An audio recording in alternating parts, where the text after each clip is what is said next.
Hello and welcome friends. बहुत बहुत स्वागत करता हूं आपका टैली प्राइम सीखने की सीरीज में। ये वीडियो टैली प्राइम को लेकर के है क्योंकि कई बार से सवाल आ रहे थे कि सर टैली प्राइम एक बार फिर से समझा दीजिए ठीक से।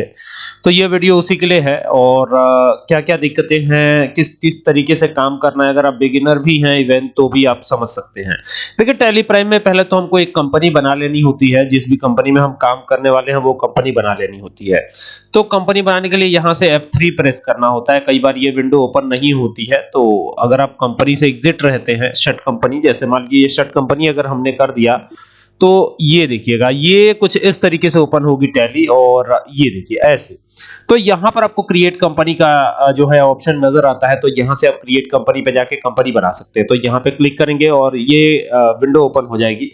अब जो भी कंपनी का नाम है वो कंपनी का नाम यहाँ पे दे सकते हैं, न्यू जनरल स्टोर, कुछ भी ऐसे, ठीक है। तो ये न्यू जनरल स्टोर कर देते हैं। तो ये कंपनी का मान लीजिए, सपोज कीजिए कि नाम हो गया। एंटर करेंगे, यहाँ आएंगे, यहाँ पर जो एड्रेस है वो आपका आता है।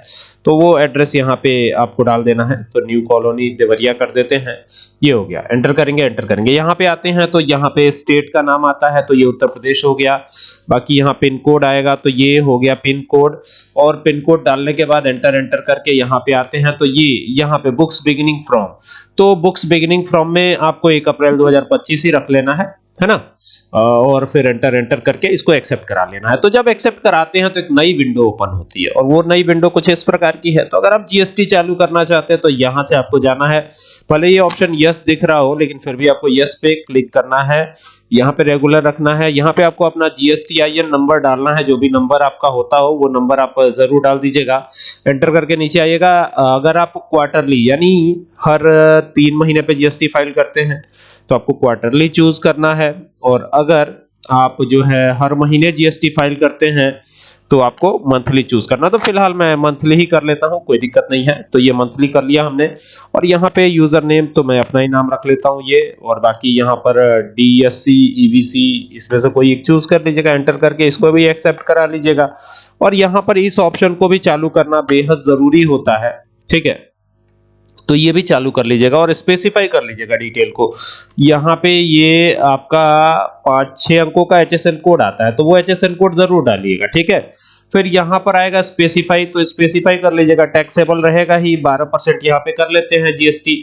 थ्रेशोल्ड वगैरह देख लीजिएगा और बाकी की चीजें एंटर एंटर करके एक्सेप्ट करा लीजिएगा। बाकी ये जो ऑप्शंस हैं इनको भी एंटर एंटर करके लास्ट तक एक्सेप्ट कराएंगे तो ये आपकी कंपनी बन करके तैयार होगी और इसमें जीएसटी भी एक्टिवेटेड मिलेगा आपको।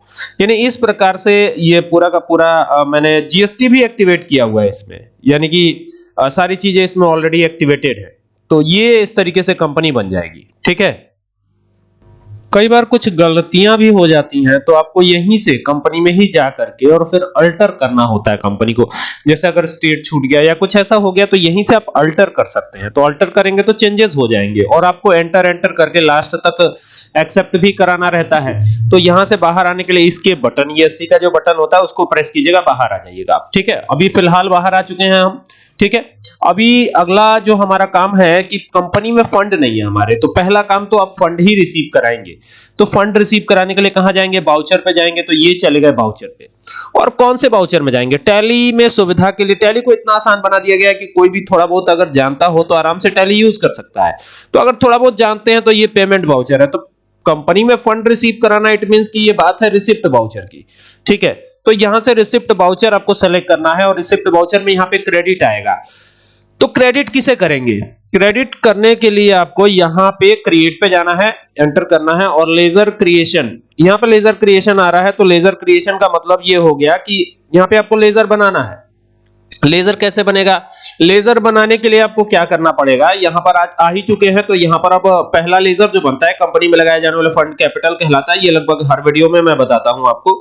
तो यहां पर कैपिटल अकाउंट कर लीजिएगा। ग्रुप हमेशा कैपिटल अकाउंट ही चूज कीजिएगा क्योंकि कैपिटल अकाउंट का ग्रुप कैपिटल अकाउंट ही होता है। बाकी सब एंटर एंटर करके एक्सेप्ट करा लीजिए और ये आपका हो गया कैपिटल। कितने कैपिटल से आप अपना बिजनेस स्टार्ट कर रहे हैं वो यहां डाल दीजिएगा, एंटर करिएगा। यहां पे ये कैश में है या बैंक से है ये देख लीजिएगा और एंटर करके एक्सेप्ट करा लीजिएगा। तो ये एक काम हो गया आपका, ठीक है।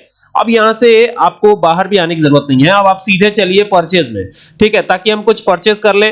We are not suppliers. अगर सप्लायर होते तो फिर हमको एंट्री अलग तरीके से करनी पड़ती। ठीक है, फिलहाल सप्लायर नहीं है तो यहां पर आ गए और यहां पर सप्लायर द्वारा दिया गया इनवॉइस नंबर डाला, हमने एंटर किया। यहां पर आएंगे तो ये पार्टी अकाउंट नेम में कैश है, तो कैश अगर आप उधार की परचेजिंग कर रहे हैं तो लेजर आपको बनाना पड़ेगा। लेजर कैसे बनेगा, देखिए ऊपर क्रिएट दिखाई दे रहा है, यहां पे देखिए लिस्ट ऑफ लेजर्स अकाउंट के नीचे ये क्रिएट ऑप्शन दिखाई दे रहा है, यहां पे जाना है आपको, एंटर कर देना है, ये विंडो खुल जाएगी।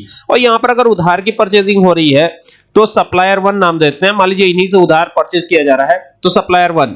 अब सप्लायर 1 से उधार परचेज किया जा रहा है, सप्लायर 1 का ग्रुप क्या होगा, सप्लायर 1 का क्या ग्रुप होगा, सप्लायर 1 का ग्रुप होगा सन्ड्री क्रेडिटर। तो एस प्रेस कीजिएगा, सन्ड्री क्रेडिटर ग्रुप में इसे रख लीजिएगा, एंटर कीजिएगा, एंटर कीजिएगा, एंटर कीजिएगा और एंटर करते हुए इसको एक्सेप्ट करा लीजिएगा। तो ये एक्सेप्ट हो जाएगा, बाकी इसको भी एंटर एंटर करके एक्सेप्ट करा लेना है और यहां पे भी इसको एक्सेप्ट कराना है। यहाँ पे आप जीएसटीआईएन जरूर डाल दीजिएगा, अदरवाइज ये प्रॉब्लम क्रिएट करता है। तो यहाँ पे आप परचेज अकाउंट, तो फिर यहाँ पे एंटर कीजिएगा, यहाँ पे लिखिएगा purchase account, purchase A/C account कर दीजिएगा, एंटर करिएगा, यहाँ P प्रेस कीजिएगा तो परचेज का ग्रुप मिल जाएगा और ये परचेज अकाउंट करके एंटर करके इसको एक्सेप्ट करा लीजिएगा। तो ये काम हो गया, ठीक है। अब क्या क्या परचेज किया उसकी लिस्ट आपके जो आपको स्लिप मिली है जो सप्लायर से उसमें दी होगी। तो सपोज कीजिए कि अल्ट के साथ सी प्रेस करके हम बनाएंगे, स्टॉक आइटम भी इसी तरीके से बनाएंगे। देखिए ना यहाँ पे क्या लिखा हुआ है, नेम ऑफ आइटम लिखा हुआ है। अगर आप मोड चेंज होगा और अदर किसी मोड में होंगे, आइटम इनवॉइस मोड में नहीं रहेंगे, अकाउंटिंग इनवॉइस मोड में अगर आ जाएंगे तो ये ऐसे दिखेगा। और अगर आप यहां से फिर ध्यान दीजिएगा, अगर आप यहां से बाउचर एज बाउचर हो जाएंगे तो ऐसे नजर आएगा ये। तो फिलहाल हमको ना तो एज बाउचर होना है ना ही इसमें होना है, तो हमको क्या करना है, हमको सीधा यहां पर अकाउंटिंग इनवॉइस मोड हटा करके कौन सा मोड रखना है, आइटम इनवॉइस मोड रखना है। तो ये आइटम इनवॉइस मोड में रहिएगा, बाकी सारी चीजें तो ठीक ही हैं, ठीक है। अब यहाँ पे एंटर एंटर आ गए, फिर परचेज अकाउंट बना ही लिया था हमने। तो अल्ट के साथ सी प्रेस कीजिएगा, स्टॉक आइटम क्रिएशन वाली विंडो आ जाएगी। यहाँ पे हम कर देते हैं कीबोर्ड, कीबोर्ड कर देते हैं जो भी स्टॉक आइटम है। फॉर एग्जांपल अगर कीबोर्ड नहीं भी होता है, कुछ और भी होता है तो आप कर लीजिएगा। यहाँ पे यूनिट बना सकते हैं, यूनिट बनाने के लिए आपको क्या करना है, क्रिएट पे जाना, एंटर करना है, ठीक है। एंटर करते ये विंडो खुलेगी, सिंबल पूछ रहा है कि यूनिट का सिंबल क्या होगा। आप यूनिट का सिंबल यहाँ पे मैं कर देता हूं एनओएस, क्योंकि कीबोर्ड किलो में नहीं बिकेगा, क्विंटल में नहीं बिकेगा, तो एनओएस कर देते हैं।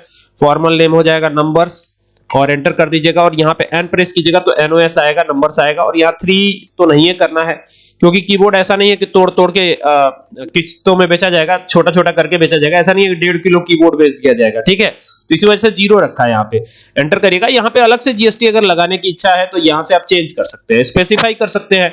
जैसे मान लीजिए हम 12% नहीं देना चाहते, इस पे 18% देना चाहते हैं, तो यहाँ 18 कर दीजिएगा और 18 करके एंटर करके एक्सेप्ट करा लीजिएगा। ये हो गया। अब कीबोर्ड 100 क्वांटिटी हमने परचेस किया होलसेल में, ठीक है, और एक की खरीद रेट हमको पड़ी, खरीद रेट 100 रुपए पड़ी, तो इस हिसाब से ये आ गया। अगर कोई और भी प्रोडक्ट है जिसको आप परचेस करना चाहते हैं तो स्टॉक आइटम तो अभी बनाया नहीं है, तो अल्ट के साथ सी प्रेस करके यहीं पे आ जाइए और यहाँ पे बना लीजिए माउस, एंटर कीजिए, एंटर कीजिए, एंटर कीजिए। और माउस का भी तो एनओएस ही रहेगा और इस पे 12% रहने देते हैं, ऊपर वाले पे 18% है, तो ये हो गया। और यहाँ पे ना माउस 400 क्वांटिटी में हमने परचेस किया और एक की खरीद रेट 60 रुपए पड़ी हमको, ठीक है, तो ये हो गया।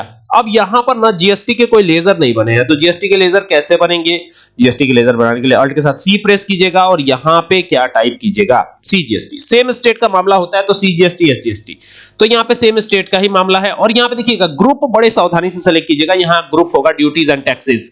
क्या ग्रुप होगा, ड्यूटीज एंड टैक्सेस, ये ध्यान दीजिएगा आप। और यहां जीएसटी चूज कीजिएगा, अदर्स मत कर लीजिएगा नहीं तो गड़बड़ हो जाएगा, ठीक है। सीजीएसटी कर दिया और यहां पे ना, यहां पे आइएगा, ये नॉर्मल राउंडिंग करके एंटर करके इसको एक्सेप्ट करा लीजिएगा। देखिए 2340 रुपए अपने आप आ गया, ठीक है। या तो आप 12% का जीएसटी लगाएंगे या तो 18%, 28 वाला स्लैब हटा दिया गया है, तो अभी 12 या 18% आपको लगाना है, उससे ज्यादा आप नहीं लगाएंगे।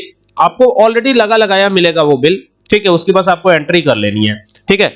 अब हो जाएगा एसजीएसटी, ये हो गया एसजीएसटी, एंटर करिए, एंटर करिए और ये जीएसटी कर लीजिए और एंटर कर दीजिए और यहां पे एसजीएसटी करके एंटर करिए और यहां नॉर्मल राउंडिंग कर लीजिएगा, एंटर करिएगा, ये हो गया। तो देखिए दोनों बराबर बराबर अमाउंट में आ गया है।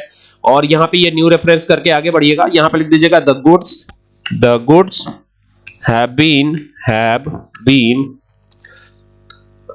परचेज्ड, परचेज किया गया तो परचेज्ड ऑन क्रेडिट,